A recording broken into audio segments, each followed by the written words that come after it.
Peace, brothers and sisters in humanity. I wasn't going to do this video until I seen that and I heard him talking.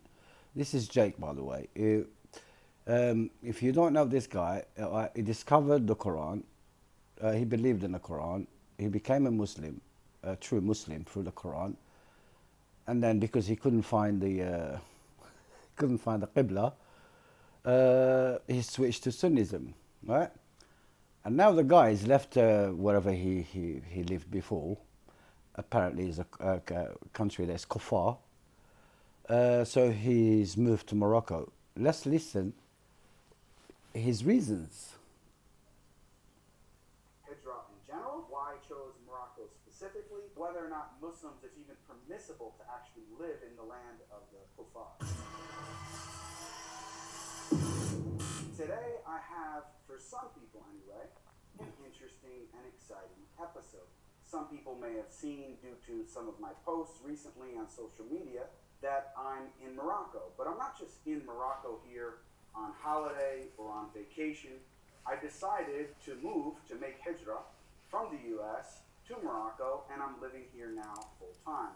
So I've been living here now full time for about the past 3 weeks, and in this video, I'm going to explain some of my main reasons or motivations for why I've chosen to make Hijra. And more specifically, why I've chosen to make Hijra to Morocco rather than other Muslim countries, because there are, plenty of other Muslim majority. Yeah, for example, why didn't you go to Afghanistan? If you want to follow Sharia law, your Sharia law, the Sunnism Sharia law, you should go to Afghanistan, as far as I'm concerned. Right? Countries.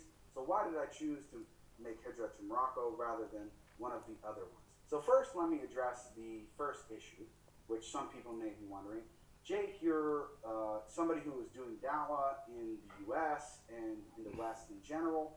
Why did you choose to make Hijra? So let me give some main reasons, some main bullet point reasons why. So first of all, there are many benefits to when they say Hijra, right, the Sunnism Hijra, it means, right, it means just go to a different country, immigrating. It's like someone from here immigrated to Spain. You know what I mean? That's all it is. But their Hijra is different. Their Hijra is different. In a Muslim majority nation, okay? And what are some of those benefits? Specifically in Morocco, just to note, the country is made up of 99 plus, maybe 99.5% Muslims. There's hardly any. All right, 99.9% Muslim. Do you know all of them? Or just because they say they're Muslim, that makes them a Muslim. If you say a Hijra from the Kufr or Kuffar, disbelievers, all right? Where did the Prophet live in the Medina? Who did he live with? Was it a Muslim country? No, it wasn't. It's actually escaped to a country that didn't know Islam at all. That's where he escaped, all right? And that's why he established himself in the Medina, which is the all like whatever you call people in it, kuffar, munafiqeen, whatever you call them in it, the Sunni sect. But he didn't run away anywhere. He didn't like go to like this land who's got nobody and then started his own town or something, did he? So he had to go for protection to establish himself. He had to go to a country that there was no Islam there. You say you follow the Prophet Muhammad, but just with your mouths, honestly. Let's carry on. 99.9 Muslim, 99.9% Muslim. It's like, this is it. They're all Muslims there. All right? So we're okay. Let's carry on. Non-Muslims living here, and even when it comes to Shia, or the deviant sect of the Shia, there are hardly any of them. I've never seen Shia here at all. I'm not saying that they don't exist at all, but they would be a very, very extreme minority as opposed to how you have. That's supposed to be bad, right? That is supposed to be bad. If there's a Shia in a Sunni country, that's supposed to be bad.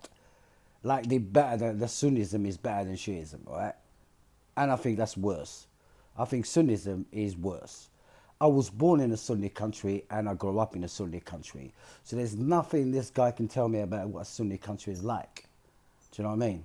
But let's carry on. Some countries over in the Gulf that, they're not necessarily the majority, but they have a strong minority population of Shia. So that's another benefit for Morocco, You see? specifically in my Benefit. You see? It's another benefit, right? There's no Shia there. Has another benefit. because I'm a Sunni Muslim. So, what are some benefits to living in a Muslim majority country? Let's Well, go. first of all, you see Islam here, as opposed to in the West, where most of the time you're seeing nonsense and foolishness and the ways of the non-Muslims and kuffar and et cetera. Whereas in You see, non-Muslim and kuffar, whoever's not Sunni is a kuffar to them, yeah? Whoever's not Sunni is a kuffar. Like, I'm a kuffar because I only follow the Quran. Shia people are kuffar. Christians kuffar. Jews kuffar. Everyone is kuffar except the Sunni sect, right?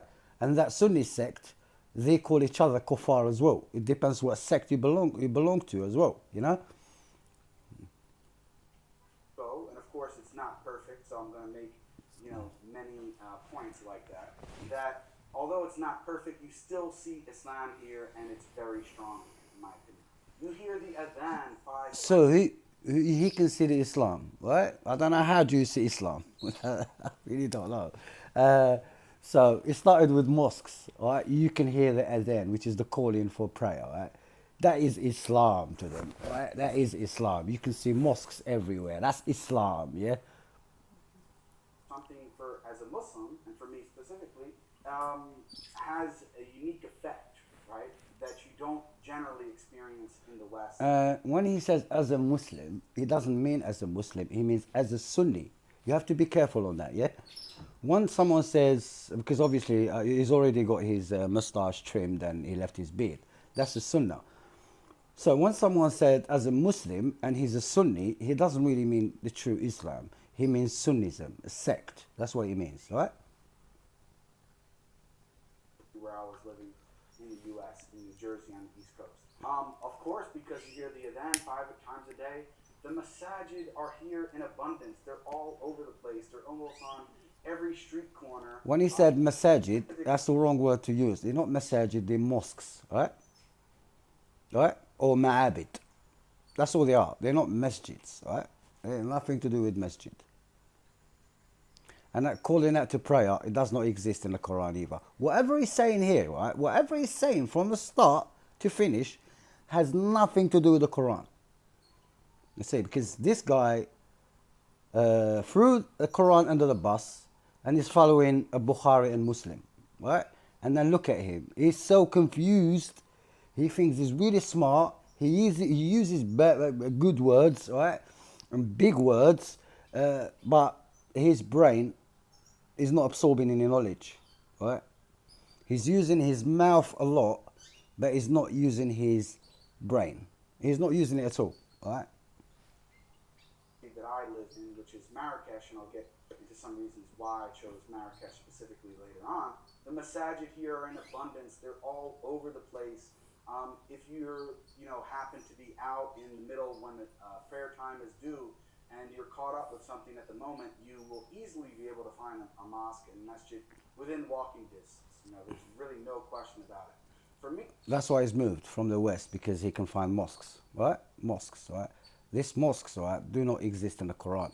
The masjid exists in the Quran, and it's nothing to do with a building, like they're building them now. Nothing to do with mosques, right?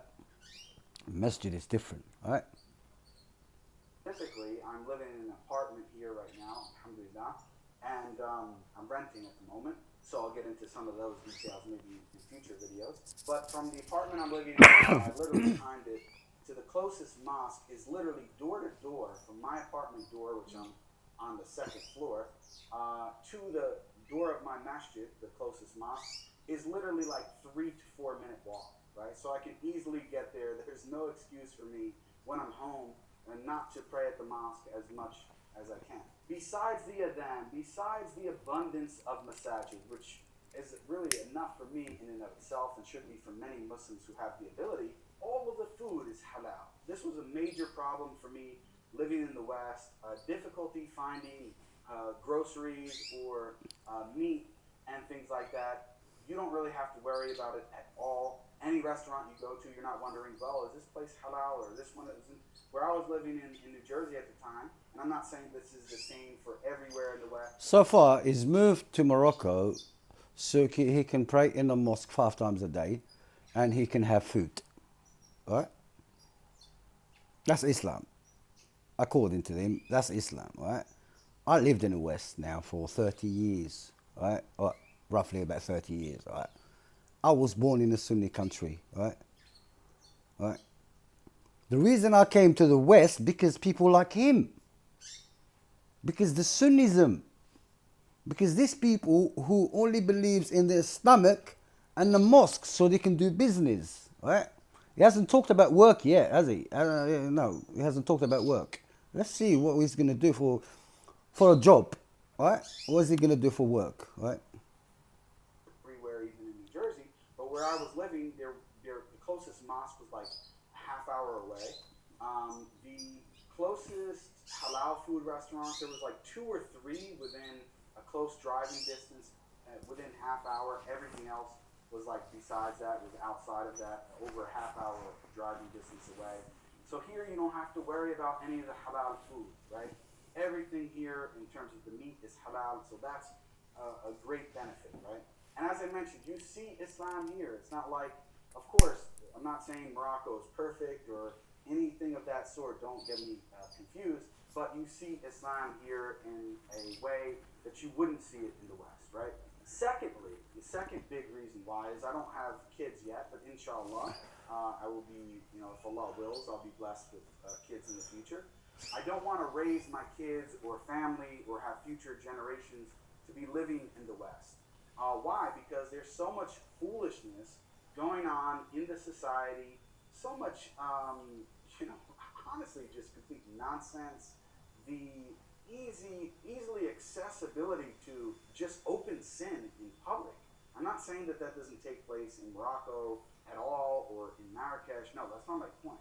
But it's much more at an extreme level. And in Marrakesh, yeah, you can find those things if you want, but you can also find places in the society where... So it's not a Muslim country, is it then?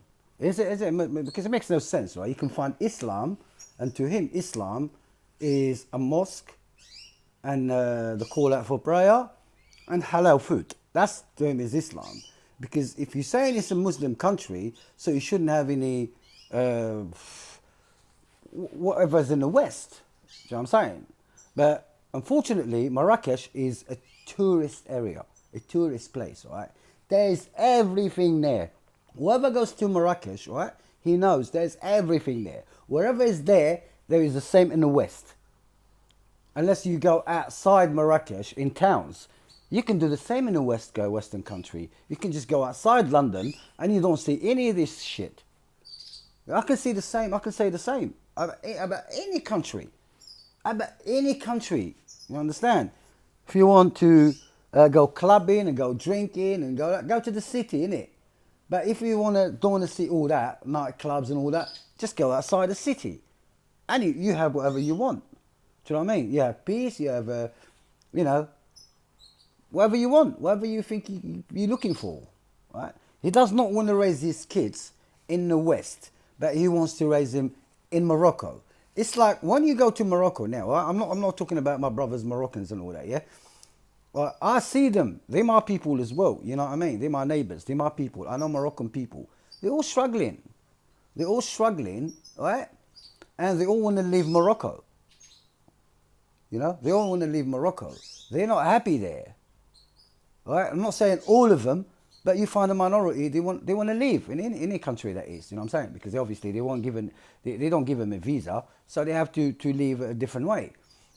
So people are leaving Morocco because they don't like the system there. And this guy, he's going to Morocco and he's talking about it like it's I don't know, some sort of happy land, happy Muslim land or something, right? You can find whatever you want, especially Marrakesh, right? Especially Marrakesh itself, right? He went to the wrong place. You should have gone to Hijra. You still go, if anything, you should go to Hijra, right? Hijra is more conservative than Marrakesh and Casablanca and all that. But no, you went to a tourist area when there's going to be naked women, it's going to be like drinking, it's going to be drugs, it's going to be clubbing, it's going to be everything, right? But he chose it. Why? Apparently because it's a Muslim country. So it's Islam. People are conservative. They're upon the Quran and Sunnah and so on and so forth. If you want, you can also find the foolishness, but it's much more easy to find Islam in a conservative manner if you wanted to find that rather than living in the West. And I don't want to raise my kids in the West. I don't want to raise my family there. I don't want... All right, I raised my kid here. He's 20, right? I raised my kid here. He's 20 now, right? He's not a monster. He's not a monster. He's not doing drugs. He's not doing all this crap. He's not. Because it's nothing to do with the place you raise your kids. It's you yourself how to raise your kids. You know what I'm saying? What you put into their heads. So what you teach them, right? And if you don't rely on your creator, right, to help you raise your kid, right? What makes you think your kids in Morocco, they're not going to go mental? They're not going to use drugs. They're not going to do anything like that. What makes you think? What guarantee do you have? Because when I go to Algeria, I see kids doing drugs, doing all this womenizing, go clubbing, I see that. Were they raised in Algeria or raised somewhere else? They were raised in Algeria. But it's not the country, it's actually the parents. The parents are responsible for their own kids. Not the country. I raised my son here. He's, alhamdulillah, like you say, thank God, he's a good kid. He knows his manners, he knows his responsibilities, he knows how to treat his friends, his parents. Thank God for that. And I raised him in London. Does it make it worse? Because I raised him in London. Generations of my family to be living there in the West, especially with all the nonsense that they're spreading with LGBTQ and all this crap through the education system, liberalism, secularism, all this kind of stuff that is completely anti. The same thing is going on in Morocco. The same thing. The same thing is going in Morocco as well. This guy spent 3 weeks in Morocco. He thinks he knows Morocco. You know what I mean? Morocco is a tourist area. They rely on tourism, right? People come from all over the place. You can't stop gay people or LGBT people coming to Morocco. Do you know what I'm saying? And some of them actually staying in Morocco. There's a lot of foreigners now who is doing like him. They want to stay in Morocco. So what are you going to do? You're going to start kicking them out or something just because you moved in? So many things. But again, and I have to keep mentioning, not to say that you can't find that at all, or that isn't happening in Morocco at all, but on a much lower scale, okay, at least in my experience. Third, which is another big thing, especially for somebody like me, is it's much easier, you have an easier ability to seek knowledge here. So you can sit down with shuyukh, who are upon the Quran and Sunnah, and learn Aqidah and Fiqh and Quran and all of the different... See, it's more easier. It's like there is no books everywhere so you have to sit with this guy, right, who will brainwash you into the Sunnism. So he gets you deeper and deeper and deeper in idol worship, and that's what he's looking for. He's looking for knowledge how to idol worship, because that's what Sunnism is. Sunnism is idol worshipping. So he wants to learn all this stuff, right? Makes no sense.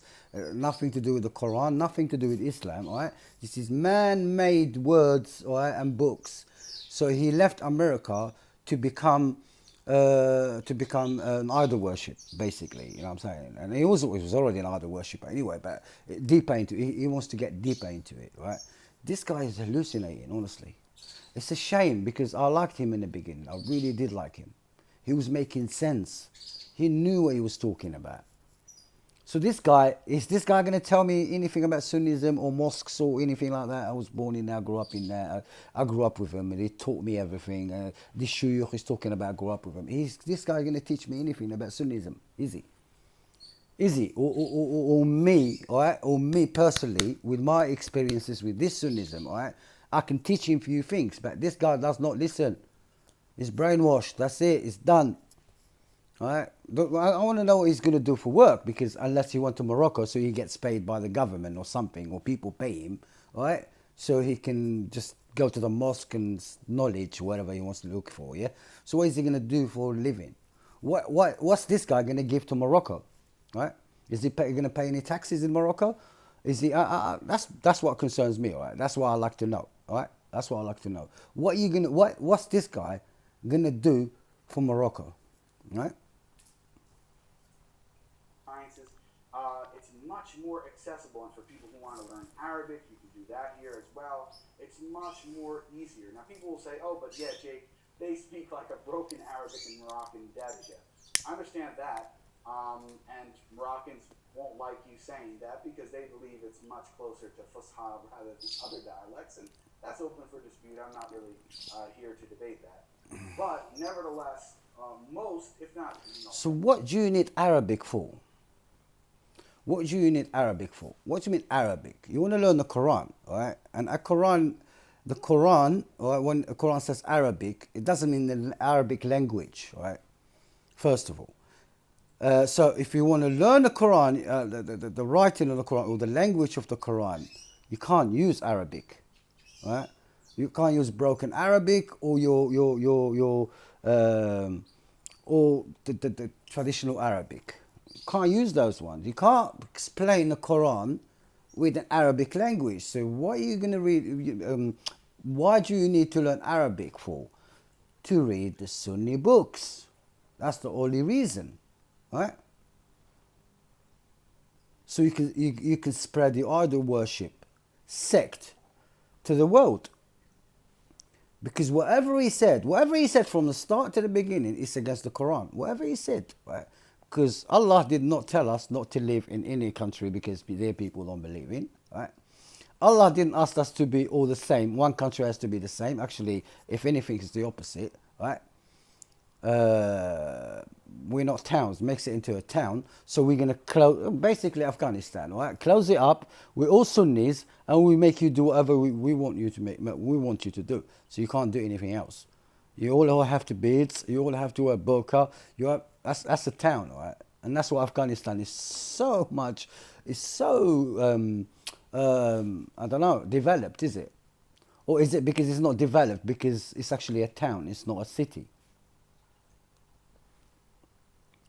The large majority of Moroccans, if you speak Fusha, you'll be able to get on with it. You'll be able to communicate with them, and you won't have any issues whatsoever. So much more easier ability to pursue knowledge in a way that you wouldn't be able to, in my opinion, in the West. Not to say that you can't whatsoever, but it's easier and more easily accessible here in Muslim countries and places like Morocco. Number 4, people may be concerned, well Jake, and there's a thing in fiqh, about whether or not Muslims, it's even permissible to actually live in the land of the kuffar, right? And to actually even live in the land of the kuffar. There's a question of whether or not that's even permissible. And some scholars make it permissible if you're there for the purpose of giving dawah and things. Then again, look at this. Look at this. It's Sunnism again. Idol worship again. Worship your clerics and shit, right? While Allah in the Quran clearly says, the land is massive. You can go anything you want.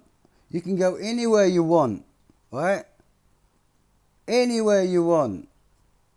It didn't say, in the Quran, there isn't a single verse where it says you can't live with people that don't have the same belief as you. It actually encourages you to go out there and meet these people and talk to them and just live with them and show them what true Islam is.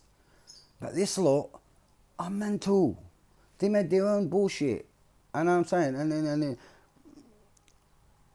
oh my God, just carry on. So a lot of people who, to be quite honest, wouldn't probably have made Hijra anyway, will use that as an excuse and say they're doing dawah and that's why they're able to still live in the lands of the kuffar.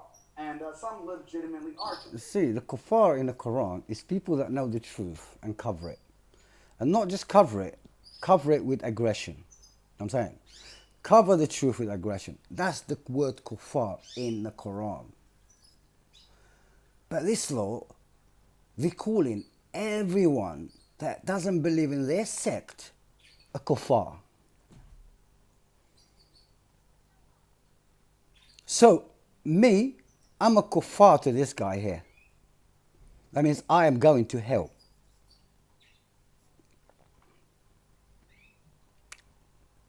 Unbelievable. Unbelievable how far are these people away from true Islam. Right?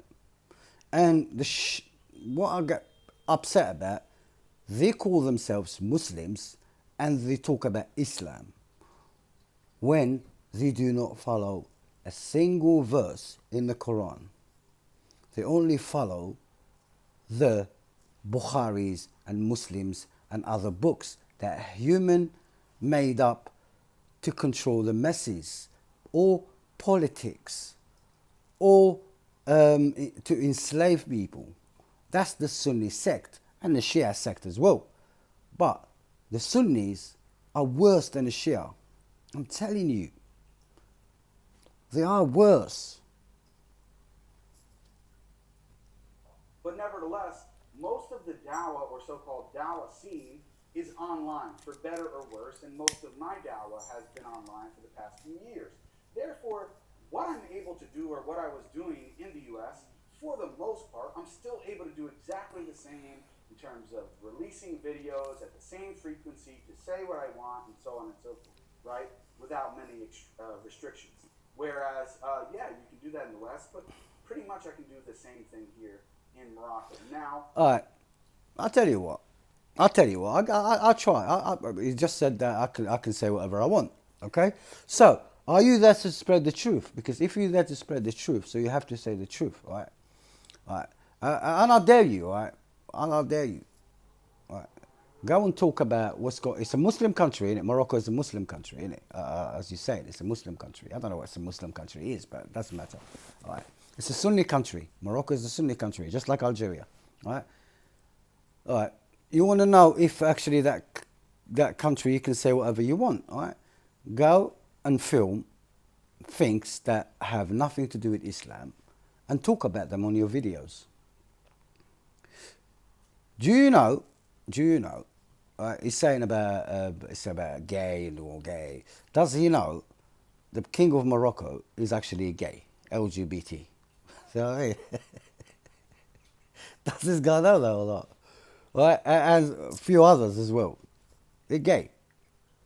All right, so you're all right. Look, it's so funny. All right, you're Amir al-Mu'minin. You live under. All right, he's gay. He's LGBT.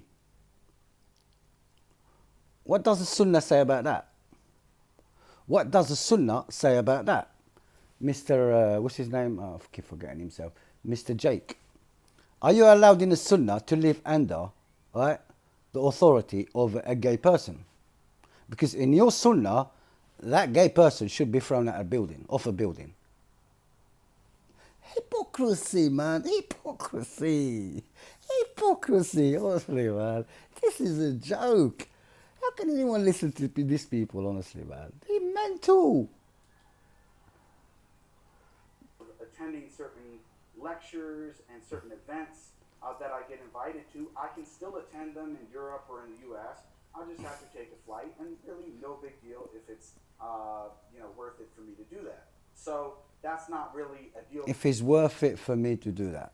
So basically, he gets invited, they pay for his plane tickets, and basically probably pay his wages. I don't know. I don't want to say that because I don't know how he earns his money. But I'd like to know.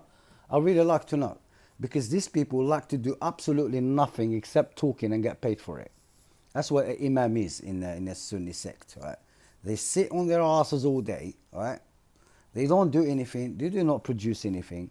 And then they get paid for sitting on their asses. All they have to do is pray 5 times a day in a mosque. And sometimes they don't. They put someone else to do it. And that someone else, you will not get paid. So the imam still keeps all his money. And then wherever they invite you, they pay you money. All right? They make you into like an idol. So Jake went to Morocco to become an idol. All right? So he can be worshipped. That's the only reason, man. That's the only reason. And he doesn't have to do anything. To stop me from making Hijra to Morocco or really any other Muslim country. Okay, so those are some of the main reasons why, as I said, just recapping, living in a Muslim majority. So the main reasons, let's recap here. The main reasons is it's easier to go to find a mosque. You can hear the adhan, free food. He can learn Arabic. And what else? So he can be invited to mosques and do his things. Right? So you think these 5 things you can't find in any country except a so-called Muslim country. Any of this has to do with Islam. Right? Any of these reasons he just gave, right, has nothing to do with Islam. Because I'm not gonna immigrate from a country to a country because I can't eat meat, because it's not halal, right? Because there's plenty of things you can eat. And wherever you go in the West now, there's halal food, halal restaurants. They're everywhere. Mosques are everywhere. So this guy could have just moved to London, right? Where he can find mosques everywhere, halal food everywhere, whatever. You can learn Arabic in London as well. It's everywhere. There's Arabic schools, right? But no. He's not going to be an idol here. They're not going to make him an idol here. But in Morocco, he's going to be an idol.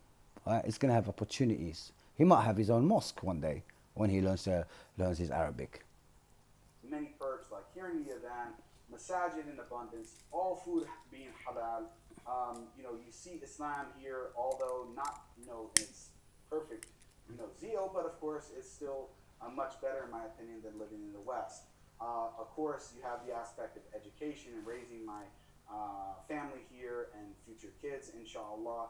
The much more easily accessibility of pursuing knowledge here, and then not really many restrictions as far as continuing my dawah in much the same manner that I'm doing. Okay, so let's talk about the King of Morocco being gay, all right? Because he always talk about gay people, right? Restrictions, yeah?